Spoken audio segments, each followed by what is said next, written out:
Hi ಎಲ್ಲರಿಗೂ welcome back to my YouTube channel. ಎಲ್ಲರೂ ಹೇಗಿದ್ದೀರಾ? ನಾನು ಕೂಡ ಚೆನ್ನಾಗಿದ್ದೀನಿ. ನಾನು ಭುವನು ಇವತ್ತು ಹಾಸನಲ್ಲಿರೋ ಎಕ್ಸಿಬಿಷನ್ನು ನೋಡೋಣ ಅಂತ ಹೊರಟಿದ್ವಿ. ಎಕ್ಸಿಬಿಷನ್ ಇರೋದು ಹಾಸನದ ಸಂತೆಪೇಟೆ, ಏನು ಬಸವ ಸರ್ಕಲ್ ಅಂತ ಅಂತೀವಿ, ಅಲ್ಲಿದೆ ಎಕ್ಸಿಬಿಷನ್ನು. ಹಾಗಾಗಿ నేను ಎಕ್ಸಿಬಿಷನ್ ಹೋಗೋದಂದರೆ ಸಂಜೆನೇ ಹೋಗ್ಬೇಕಲ್ವ, ಆವಾಗಲೇ ಚೆನ್ನಾಗಿರುತ್ತೆ, ಆವಾಗಲೇ ಕೂಡ ಓಪನ್ನು ಅದು. ಹಾಗಾಗಿ ಸ್ವಲ್ಪ ಬೇಗ ಬಂದರು ಕ್ಯಾಂಟೀನಿಂದ. ಹಾಗಾಗಿ ಭುವನು ನಾನು ಹೋಗ್ತಾ ಇದ್ದೀವಿ. ನಾವು ಎಕ್ಸಿಬಿಷನ್ ಹಿಂದ್ಗಡೆ ಇದೆ ಪಾರ್ಕಿಂಗು, ಅಲ್ಲಿಂದ ಎಂಟ್ರಿ ತಗೊಂಡ್ವಿ. ಹಾಗಾಗಿ ಫ್ರಂಟ್ ಕಡೆ ಏನು ವಿಡಿಯೋ ಮಾಡಲಿಲ್ಲ. ಫ್ರಂಟಿಂದ ನೋಡುವಾಗ ಎಕ್ಸಿಬಿಷನ್ ಹಿಂದ್ಗಡೆ ಪಾರ್ಕಿಂಗ್ ಇದೆ ಅಂತ ಅಷ್ಟಾಗಿ ಗೊತ್ತಾಗಲ್ಲ. ಸೊ ಅಲ್ಲಿ ಯಾರನ್ನಾರು ಕೇಳಿ, ಹೊರಗಡೆಯಿಂದ ಯಾರು ಬಂದರೆ, ಅಂದರೆ ಅಕ್ಕಪಕ್ಕ ತಾಲೂಕಿಂದ ಯಾರಾದರೂ ನೋಡಬೇಕು ಅಂತ ಬಂದರೆ ಪಾರ್ಕಿಂಗ್ ಎಲ್ಲಿದೆ ಅಂತ ಕೇಳಿ ಹೇಳ್ತಾರೆ. ಆ ಕಡೆ ಗೊರೂರು ಕಡೆ ಹೋಗ್ತೀವಲ್ವ, ಆ ರೋಡ್ ಕಡೆ ಇದೆ, ಲೆಫ್ಟಲ್ಲೇ ಇದೆ, ಏನು ಎಕ್ಸಿಬಿಷನ್ಗೆ ಅಂಟ್ಕೊಂಡಂಗೆ ಇದೆ ಪಾರ್ಕಿಂಗು ಕೂಡ. ಸೊ ನಾವು ಅಲ್ಲಿಂದ ಎಂಟ್ರಿ ತೊಗೊಂಡ್ವಿ. ಹಾಗಾಗಿ ಫ್ರಂಟಿಂದ ಏನು ನಾನು ವಿಡಿಯೋ ಮಾಡ್ಕೊಳ್ಳಿಲ್ಲ ಅಷ್ಟೇ. ಎಕ್ಸಿಬಿಷನ್ ಅಂತೂ ಪ್ರತಿ ವರ್ಷ ಬರ್ತಾನೆ ಇರುತ್ತೆ, ನಾವಂತೂ ಒಂದು ವರ್ಷನೂ ಮಿಸ್ ಮಾಡಲ್ಲ. ಚೆನ್ನಾಗಿರಲಿ, ಚೆನ್ನಾಗಿಲ್ದಲೇ ಹೋಗಲಿ, ಅದೊಂದು ಏನು ಚಿಕ್ಕ ಮಕ್ಕಳಿಂದನೂ ಕ್ರೇಜ್ ಅಂತ ಹೇಳ್ಬೋದು. ಎಕ್ಸಿಬಿಷನ್ ಬಂದಿದೆ ಅಂದರೆ ತುಂಬಾ ಖುಷಿಯಾಗುತ್ತೆ. ಕೆಲವೊಂದೊಂದು ಟೈಮ್ ತುಂಬ ಚೆನ್ನಾಗಿರೋದು ಬಂದಿರುತ್ತೆ, ಕೆಲವೊಂದೊಂದು ಟೈಮು ಓಕೆ ಅಂತ ಅನ್ನೋ ಥರದ್ದು ಬಂದಿರುತ್ತೆ. ಈ ಸರಿನೂ ಕೂಡ ಎಕ್ಸಿಬಿಷನಲ್ಲಿ ಟ್ವಿನ್ ಟವರ್ ಎಲ್ಲ ಏನಿದೆ ಅದೆಲ್ಲ ಮಾಡಿದ್ದಾರೆ. ಒಬ್ಬರಿಗೆ ಬಂದು 70 ರೂಪೀಸ್ ಅಂತ ಬೋಲ್ಡ್ ಹಾಕಿದ್ದಾರೆ, ಆದರೆ ತಗೋತಾರೋ 60 ರೂಪೀಸು. ನನ್ನ ಮಕ್ಕಳಿಗೆ ಅಂದರೆ ಪುಟ್ಟ ಮಕ್ಕಳಿಗೆ ಏನಾದ್ರು ಇದೆಯಾ ಅಂತ ಕೇಳಲಿಲ್ಲ, ವಿಚಾರಿಸ್ಲಿಲ್ಲ. ಟಿಕೆಟ್ ತರಕ್ಕೆ ಹೋಗಿದ್ರು. ಹಾಗಾಗಿ ಒಟ್ಟಿಗೆ ಫುಲ್ ಟಿಕೆಟು ಒಬ್ಬರಿಗೆ 60 ರೂಪಾಯಿ ಅಂತ ಹೇಳಿದ್ರು. ಎಕ್ಸಿಬಿಷನ್ ಬಂದು ತುಂಬ ದಿನಗಳೇ ಆಯಿತು, ಆದರೆ ನಾವು ಹೋಗಿರ್ಲಿಲ್ಲ ಅಷ್ಟೇ. ಭುವನಂತೂ ಫೋರ್ಸ್ ಮಾಡ್ತಾನೆ ಇದ್ದ, ಯಾವತ್ತು ಹೋಗೋದು ಅಂತ. ಸರಿ ಹೋಗೋಣಂತೆ ಅಂತ ಹೇಳ್ತಾ ಇದ್ದೆ. ಅಂದರೆ ನಾವು ಇತ್ತೀಚೆಗೆ ಮಂತ್ರಾಲಯಕ್ಕೆಲ್ಲ ಹೋಗಿ ಬಂದಿದ್ವಲ್ವ, ಒಂದಷ್ಟು ರೆಸ್ಟು ಅದು ಇದು ಮತ್ತು ಕೆಲಸ, ಮತ್ತು ಇಮಿಡಿಯೇಟ್ಲಿ ಹೋಟ್ಲೆಲ್ಲ ಶುರು ಮಾಡಿಕೊಂಡು ಅಲ್ವ, ಹಾಗಾಗಿ ಹೋಗೋದಕ್ಕೆ ಟೈಮ್ ಆಗಿರಲಿಲ್ಲ ಅಷ್ಟೇ. ಒಂದಿನ ಯಾವತ್ತಾದ್ರು ಹೋಗೋಣ ಅಪ್ಪ, ಬೇಗ ಬಂದಿದ್ದ ದಿವಸ ಅಂತ ಹೇಳಿದ್ದೆ. ಬಂದ ಕೂಡಲೇ ಫ್ರೀ ಆಗಿತ್ತು ಅಂತ ಬಂದ್ವಿ ಎಕ್ಸಿಬಿಷನಿಗೆ. ಎಕ್ಸಿಬಿಷನ್ ಅಂದಮೇಲೆ ನಾವು ಪ್ರತಿ ವರ್ಷ ನೋಡೋ ಥರ ಸಾಕಷ್ಟು ವಿಚಾರಗಳು ಇದ್ದಿದ್ದೇ ಇರುತ್ತೆ ಆಲ್ಮೋಸ್ಟು. ಅದರಲ್ಲಿ ಒಂದೊಂದು ಟೈಮು ಏನಂದರೆ ಈ ಪ್ಲ್ಯಾನೆಟ್ಟಿಂದೆಲ್ಲ ಮಾಡಿರ್ತಾರೆ, ಇಲ್ಲ ಬರ್ಡ್ಸಿಂದ ಮಾಡಿರ್ತಾರೆ, ಅನಿಮಲ್ಸಿಂದ ಏನಾದ್ರು ಇಟ್ಟಿರ್ತಾರೆ, ಅಥವಾ ಏನು ಈ ಡೈನೋಸರ್ಸ್ ಎಲ್ಲ ಇದೆಲ್ಲ ಮಾಡಿರ್ತಾರೆ ನೋಡಿ, ಆರ್ಟಿಫಿಷಿಯಲ್ ಎಲ್ಲ ಮಾಡಿರ್ತಾರಲ್ವ, ರೋಬೋಟ್ಗಳು ಥರದ್ದು ಅದೆಲ್ಲ ಮಾಡಿರ್ತಾರೆ. ಈ ಸರಿ ಸ್ವಲ್ಪ ಕಲರ್ ಬರ್ಡ್ಸ್ಗಳು ಮತ್ತು ಅನಿಮಲ್ಸ್ಗಳನ್ನೆಲ್ಲ ಇಟ್ಟಿದ್ದಾರೆ. ನೋಡೋದಕ್ಕೆ ತುಂಬ ಖುಷಿಯಾಗುತ್ತೆ, ಪುಟ್ಟ ಮಕ್ಕಳಿಗೆಲ್ಲ ಸಖತ್ ಇಷ್ಟ ಆಗುತ್ತೆ ಅನಿಸುತ್ತೆ. ಬಟ್ ನನಗೆ ಎಲ್ಲೋ ಒಂದು ಕಡೆ ಅವೆಲ್ಲ ಕೂಡ ಹಾಕಿರೋದು ಅಷ್ಟು ಇಷ್ಟ ಆಗಲ್ಲ. ಸ್ವಲ್ಪ ಬರ್ಡ್ಸ್ಗಳಂದಮೇಲೆ ಹಾರೋದಕ್ಕೆ ಬಿಡಬೇಕಲ್ವ, ಅವು ಹಾರಾಡ್ಕೊಂಡಿದ್ರೇ ಚೆಂದ ಏನೋ. ಮತ್ತು ಇನ್ನೊಂದೇನು ಅಂದರೆ ಅವು ನಿದ್ದೆ ಟೈಮು, ರಾತ್ರಿ ಹೊತ್ತಲ್ವ, ನಾವೆಲ್ಲ ಏನು ಸೌಂಡ್ ಮಾಡಿ ಎಬ್ಬರಿಸಿ ಅವನ್ನ ಮಾತಾಡಿಸಿ ನೋಡ್ತಾ ಇದ್ವಿ. ಸೊ ಅವೆಲ್ಲ ನಿದ್ದೆ ಮೂಡಲ್ಲಿ ಇದ್ದು ಪಾಪ.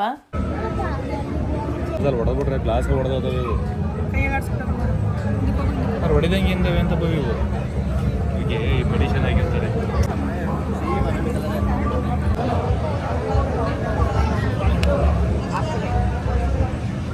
ನೋಡಿ ಈಗ ನೋಡುತ್ತಾ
ಆಡಿ ಮೇಡಮ್, ನೋಡಿ ಟ್ರೈ ಮಾಡಿ, ಚೆನ್ನಾಗೈತೆ.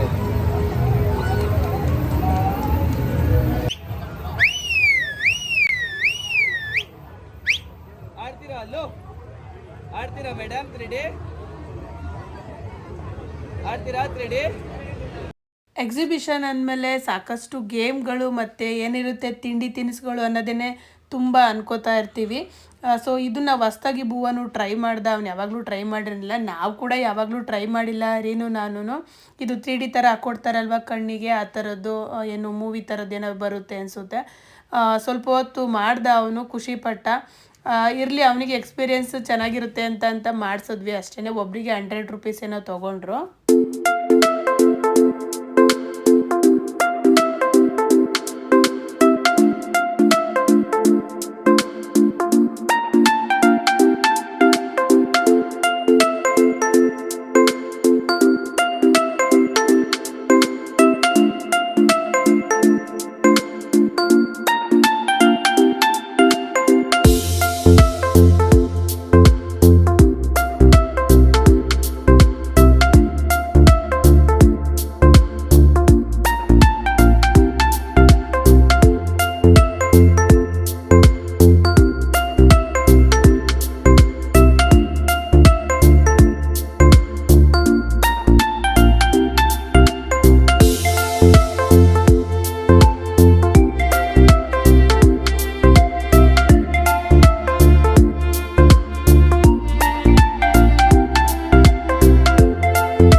पूरे हमारे पास है ना, ये काम है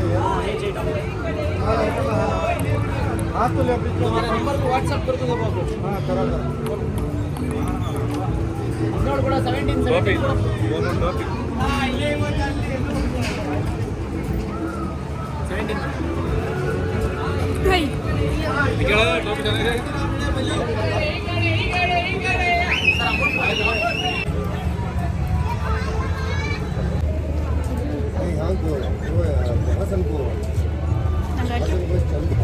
क्या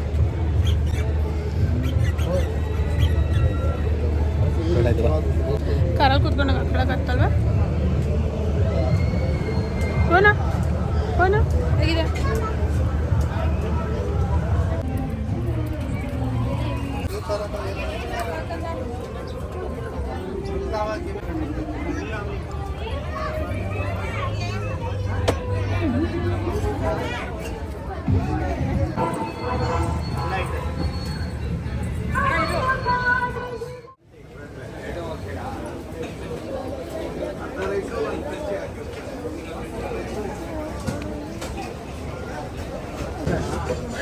ನಡಿ ಏನಂತ ಕೊಡ್ತಾರಂತ?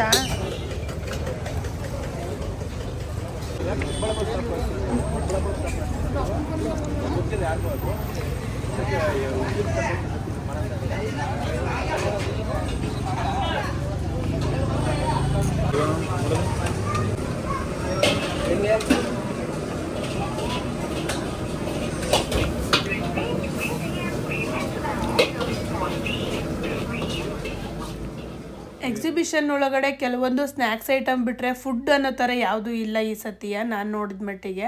ಹಾಗಾಗಿ ನಾವು ಫುಡ್ಗೆ ಅಂತ ಫುಡ್ ಕೋರ್ಟ್ ಇದೆಯಲ್ವಾ, ಅಲ್ಲಿಗೆ ಹೋದ್ವಿ.